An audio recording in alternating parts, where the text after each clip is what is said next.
జై హో బీసీ కార్యక్రమానికి సభకి విచ్చేసిన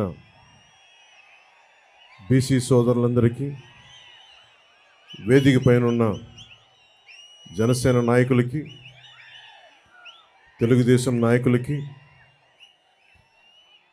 తెలుగుదేశం పార్టీ జాతీయ అధ్యక్షులు శ్రీ నారా చంద్రబాబు నాయుడు గారికి, యువగళం నేత శ్రీ లోకేష్ గారికి, తెలుగుదేశం పార్టీ అధ్యక్షులు అచ్చెం నాయుడు గారికి, వేదిక పైన ఉన్న మహిళా నాయకురాళ్ళందరికీ, తెలుగుదేశం మహిళా నాయకురాళ్ళకి, జనసేన మహిళా నాయకులు ప్రతి ఒక్కరికి పేరు పేరున హృదయపూర్వక నమస్కారం.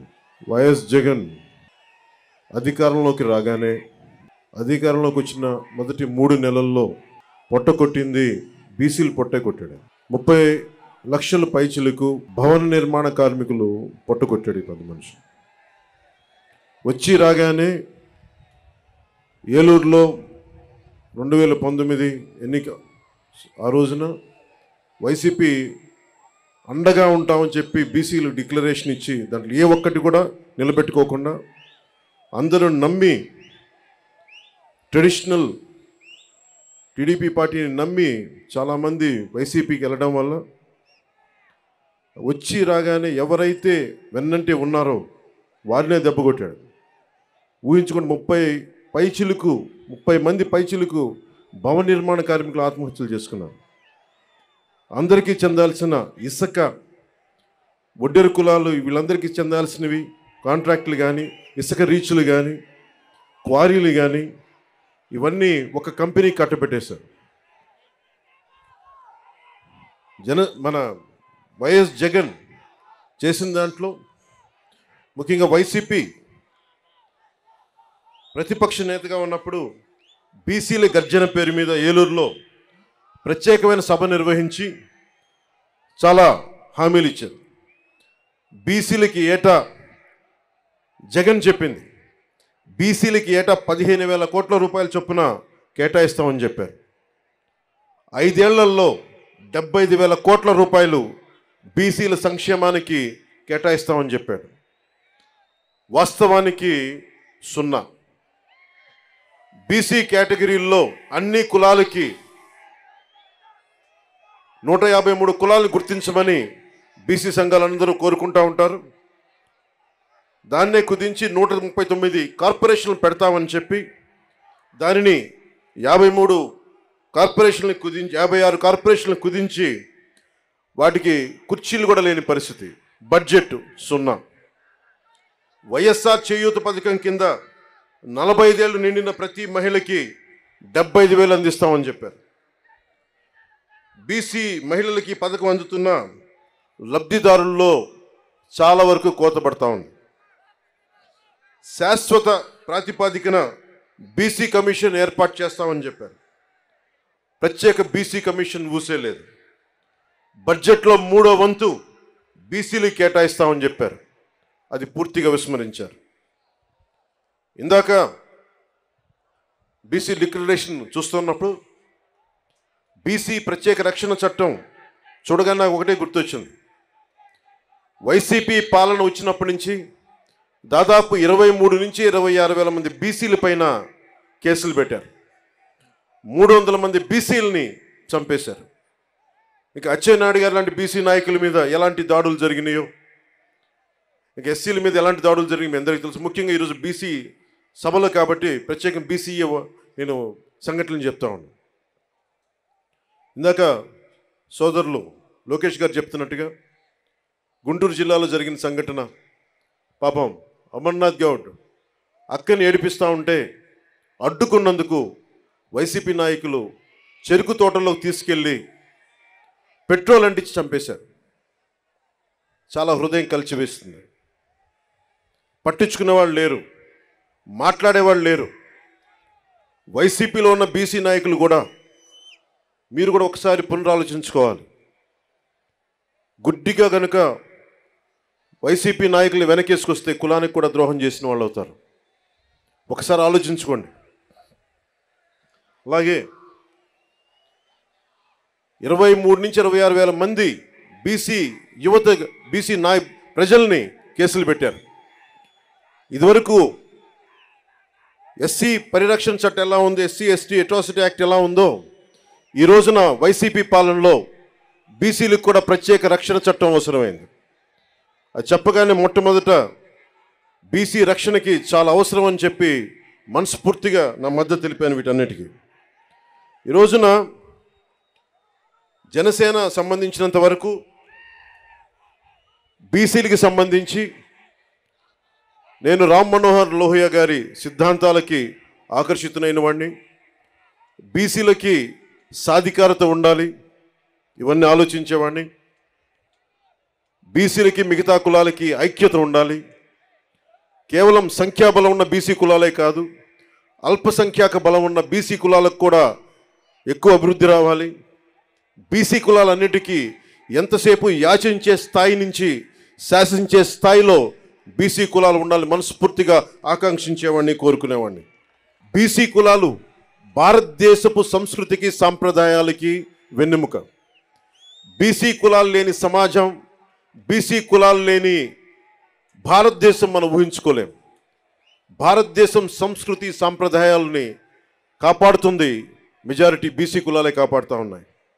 అలాంటి బీసీ కులాలు చేతి వృత్తుల్ని కానీ, ముఖ్యంగా దేవాలయాల్లో మనకి ఆచార వ్యవహారాల్లో బీసీ కులాల తాలూకు వృత్తి నైపుణ్యాన్ని, చేతి కళల్ని ముఖ్యంగా దేవాలయాలు కార్యక్రమాలకు అనుసంధానం చేయాలి.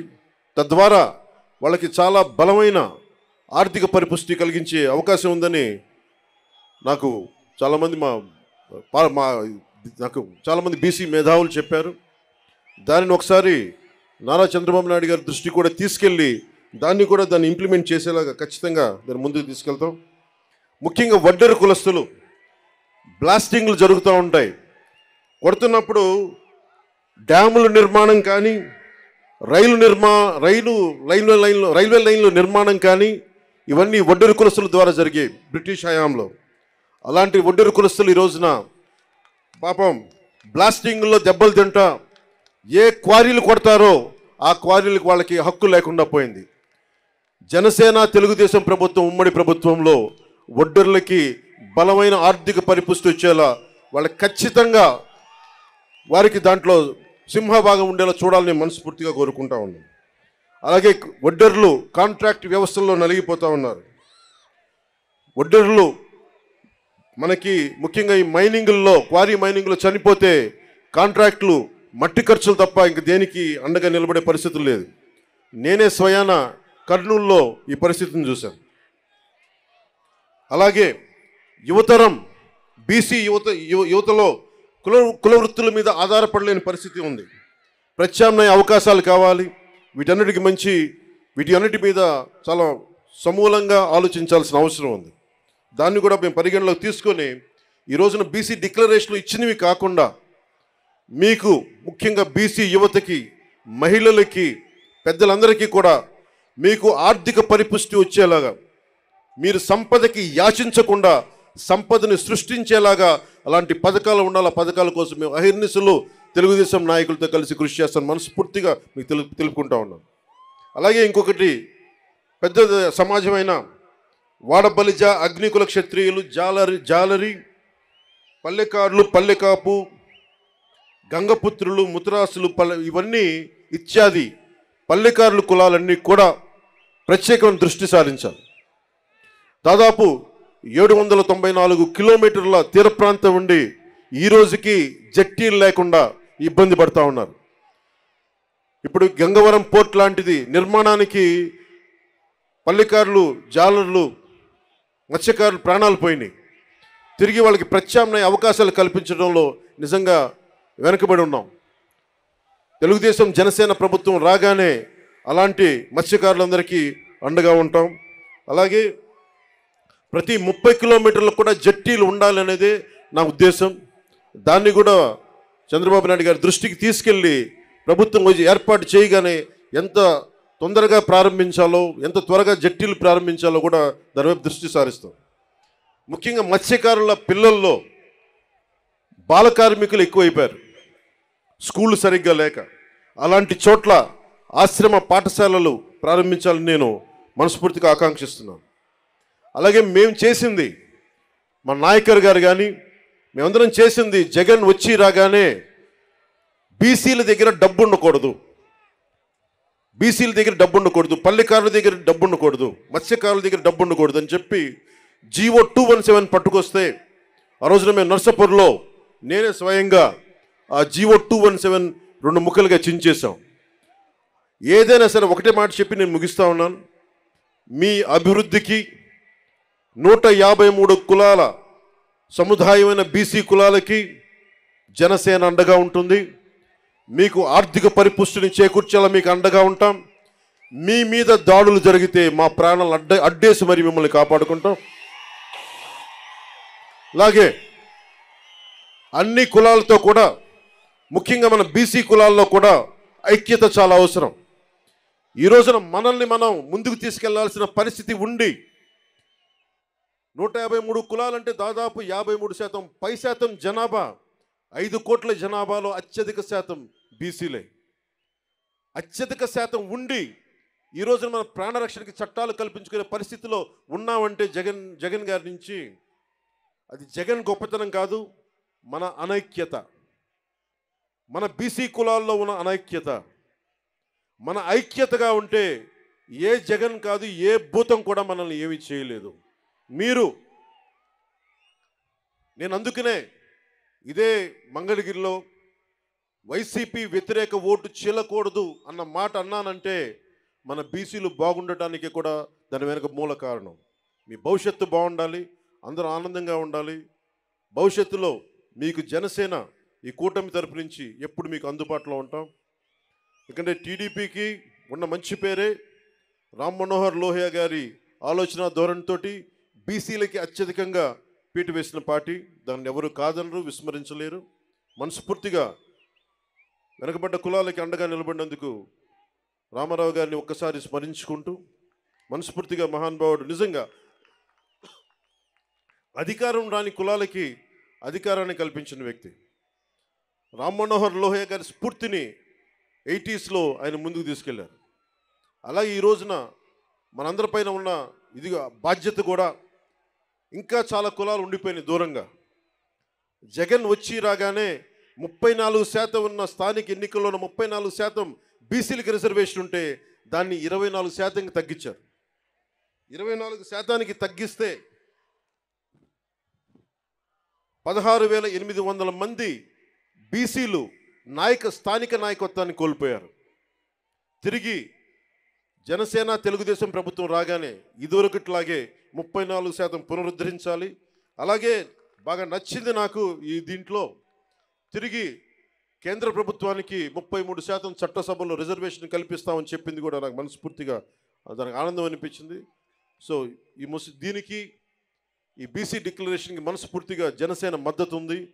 నేను అహర్నిశలు మీ అభివృద్ధి కోసం కృషి చేస్తానని తెలుసుకుంటూ, తెలుగుదేశం వర్ధిల్లాలి, జనసేన వర్ధిల్లాలి మనస్ఫూర్తిగా కోరుకుంటూ, బీసీలు సాధికారత, రాజ్యాధికారం సాధించాలని మనస్ఫూర్తిగా ఆకాంక్షిస్తూ సెలవు తీసుకున్నాను. జై హింద్.